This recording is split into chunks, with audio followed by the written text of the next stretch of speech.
মামলা রাজস্থানে চলছে, রাজ্য সরকার তাকে কোনো রকমই সহযোগিতা করছে। বুঝতে পেরেছেন?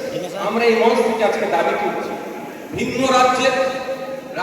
রাজ্য সরকারগুলোর সাথে আমাদের রাজ্যের রাজ্য সরকারকে অবিলম্বে আলোচনায় বসতে হবে।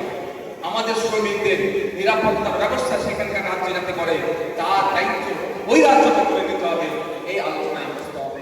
আমরা এখান থেকে আজকে দাবি তুলব এবং দাবি তুলছি, ভিন্ন রাজ্যে যে সমস্ত আমাদের পরিযায়ী শ্রমিকরা কাজে গিয়ে অত্যাচারের সম্মুখীন হয়েছে, যেগুলো এফআইআর হয়নি, আমার রাজ্য সরকারকে স্পেশাল ক্রিয়েট করতে হবে। সেই সমস্ত রাজ্য সরকারের কাছে এফআইআর করাতে হবে এবং যাদেরকে খুন বা হত্যা করেছে তাদের বিরুদ্ধে মামলা রুজু করতে হবে এবং সমস্ত মামলা খরচার দায়িত্ব আমাদের রাজ্য সরকারকে নিতে হবে।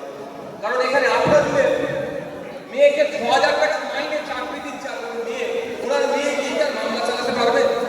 বলে সরকারি চাকরি দিয়েছে, শুনে রাখুন আপনারা, ৬,০০০ টাকা মাইনে, সে বিয়ে রাজধানী যে মামলা চালাতে পারবে?